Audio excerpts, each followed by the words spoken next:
Hi, everyone. Welcome to the stream.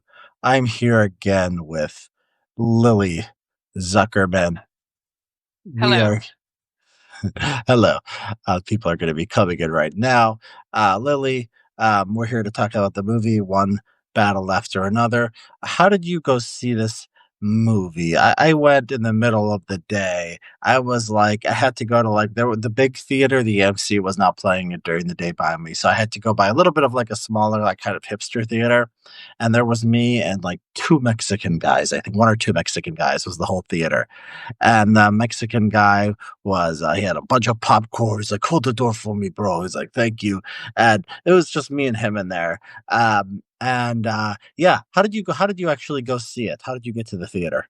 Well, actually, like the best part of my viewing experience of this was I went to the Alamo Draft House here in Austin for the first time ever, and it was a wonderful experience. It's a great theater, and it was full of like Austin yuppies, which I think added a layer to the viewing experience because they were laughing at a lot of things that I found not funny at all. Like, um, were they cheering? What were they cheering for? Like the strikes against the fascists? Yeah, what were they like? I made a few notes, I think, of where they laughed. Like they laughed a lot at the like meeting scene, the meeting scene with the like neo Christmas Club. yeah, the Christmas club. They laughed a lot at that. They laughed at the that one scene where he's like on the phone with the telephone operator Mm. being like woke or whatever. Like that they laughed at that. I didn't feel any urge to laugh at all the You entire. never laughed in the whole movie? No, did you? Let me think. Yeah, so the demons. So there'll be spoilers here, but the demon sperm thing made me laugh. Which Demonsburg? When they're like, "How do you have a black child?" He's like, "She raped me in reverse because they were trying to get my. She was like a demon sperm sucker or something like that, and she took his superior sperm to make a Um, baby." right, right. Sean Penn said that. Yeah, He was like the best part of the movie, in my opinion. If anything was funny at all, it was him. But yeah. I mean, it was okay. So the amazing. So this movie. I mean, so did you like it? I was entertained. I enjoyed it. it had a few merits. I think I don't know if you've seen Paul Thomas Anderson's most famous movie probably um is Boogie Nights or There Will Be Blood. I've seen There Will Be Blood and a couple other ones. And he's clearly a very competent filmmaker. Clearly has his finger on the pulse to some degree. Like um Licorice Pizza, which was I think his last one before this, was like actually pretty good. It was about like a an age gap relationship between between a woman in her like late 20s maybe and like a 14-year-old boy. And they're just like kind of running around Los Angeles. It's like a pretty good movie. It's watchable and everything. Um This what year was this movie?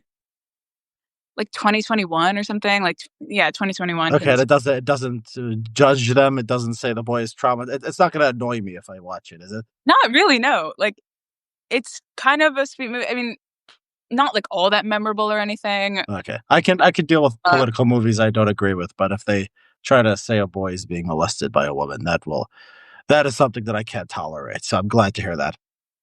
but this one was like based in that regard, I think. And like people really loved There Will Be Blood and Boogie Nights. Again, like not exactly memorable to me. Okay, yeah, I've never seen any of these movies. I want to watch Boogie Nights. I'll check that out. But yeah, I haven't seen any of these. Yeah, but like okay, so he's a fine filmmaker. Like I thought it had some merits, like as like an action movie. Like it had it was watchable. I wasn't like I didn't have the urge to check my phone that much throughout the movie. You shouldn't do that. I would never. Against phones, at least for this stuff. There's like the some lines you have to draw when you're watching something else. I think that's something where you can't have the phones. Right, but like did I even feel the urge? Not as strongly as these. Yeah, it was way too long. It could have cut like at least 45 minutes, I think. No. But it was it was fine. Like I liked Sean Penn in it. Uh I liked Leonardo DiCaprio was okay. But yeah, it was a bizarre like fantasy that I just kind of bad. Yeah, you liked it though, didn't you? Sort of. So this Oh, Tiana Taylor woman, who is she? Have you heard of her? no. Okay, so she's not that famous. She's not like some huge celebrity. I mean, what's she been in? I have no idea. Like, I've It's according to this, she was in the second Coming to America. Did you see that? no, Okay. You ever see the original Coming to America? no. But was the second one like post woke? The post one was like 2021. The first one was like 1980s movie. Okay. And and then and so she was like a rapper, it looks like. And so she hasn't been in many films. She has directed herself for several artists, including herself, Diddy. She won BET Video Director of the Year for 2020 and 2023. She's African American and Trinidadian descent. Okay. Anyways, so this so she's her character is named Perfidia Beverly Hills, which is just kind of gives me a chuckle. The other black woman. And then she so she's in a relationship with Leonardo DiCaprio, whose name in the film is Bob, and they're like, the opening scene is like they're liberating some base where they're holding legal immigrants, and she finds this guy, this Sean Penn, this uh Lock.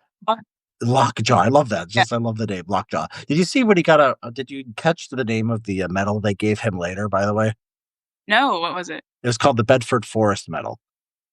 Okay, well, what's the relevance of that? Oh, you don't know Nathan Bedford Forrest? What do they teach No. you at UATX? Okay, he was a Confederate general who started the Ku Klux Klan after the Civil War. Uh yeah, I didn't know that. Sorry. Yeah, they So he's it's funny, like they're like American military, they're giving honors and medals like named after this guy, and it's funny. So she catches him and she's telling him to like masturbate or like touch himself, and then she like locks him up, and then he becomes obsessed with her and is following her around.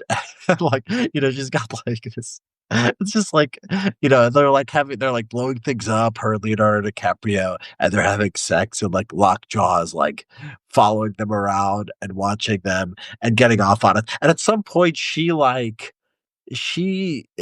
penetrates him from behind. yes. What is she doing there? Yeah, Like he's against the wall and she's like yeah, behind him, and you don't see exactly yeah. what's going on. Yeah. And yeah, go ahead. Well, this actress like is so unappealing to me. Like, so much like attention is given to like her. Like, you're meant to like think she's like the hottest woman ever. Which it's not completely irrelevant that like Paul Thomas Anderson's wife is black, right? Interesting. Is Yeah. she a muscular black woman like this one is? No, she's she's half black. She's the one who plays Kamala on Saturday Night Live. Like, she's, you Oh, know, Maya Rudolph? yeah, yeah. Really? Yeah, they're married. They're Okay. married for a long time with kids. Huh. Four children. Wow. How about that? Okay. Um, and so like he's clearly got this like thing for black women, which I have no problem with that, But like, this actress in particular, Tiana Taylor, has like very exaggerated like features. She and a lot of attention is given to that, and it's like, Yeah. So she's got like, yeah, she's curvaceous and she's got like abs. She's like muscular and like curvaceous. And yeah, some men are into that. Maybe you're not into that, but some men do like it. And Lockjaw apparently enjoys it. yeah. I mean, it's not like it's not insane to be into that. It makes sense in its way. It's just like, I don't know. Could they have found like a more attractive actress? I don't know. Like this actress just like, Well, I mean, it's not going to be like Halle Berry or something. Like, it makes sense for the character. She's like an angry, like radical who does like, is physically robust and does like daring things, right? It kind of makes sense that she's like that rather than Halle Berry or something. yeah, yeah, yeah, yeah, yeah. So like, fine. And she's really only in like the first like third or quarter of it. Maybe half or something. And then what? So they have the baby. They have the baby, and but then they get caught. She gets caught like after murdering someone at a like heist, right? And Yeah, the cop who's like a black cop. That's what's interesting. And so he's like crawling and he won't. He keeps reaching for his gun and she shoots him. Right. Yeah. And their politics, by the way, so, like, let's think about their politics, like, what issues they care about. So, there's, like, illegal immigration, and then there is, this one where, like, she phones in, like, some senator, like, warning him, like, he better respect women's, abortion rights, and then they're, like, kind of ethical because they don't wanna kill people, but they just wanna damage, like, property and rob banks, and they want to, like, the senator would they threaten him. They tell him it's gonna blow up, but then I guess they're giving a warning. So that it's like the weathermen sometimes did back in the day. So they're like you're trying to see that they're kind of uh, they are sympathetic. They're trying to make you sympathetic. They're not like cold blooded killers. Right, right.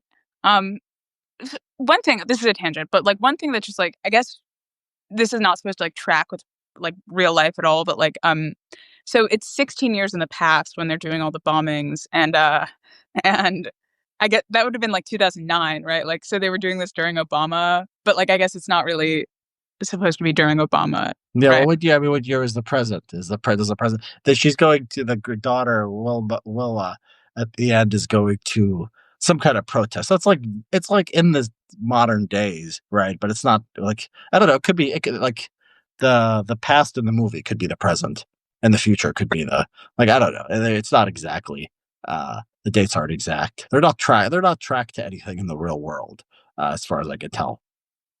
Right, right. So right. So then, okay. So then she gets caught. She gets arrested after murdering that cop.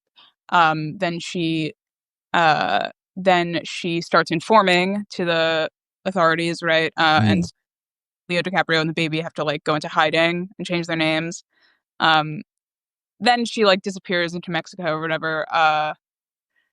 And then 16 years later, that's when it like really starts, right? Like mm. full Sean Penn Nazi thing. Yeah.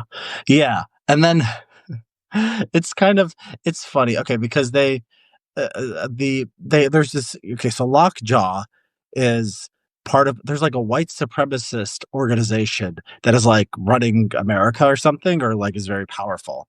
And there it's like it's kind of like it's not like subtle. It's not like this is like a thing where it's like there is systemic racism.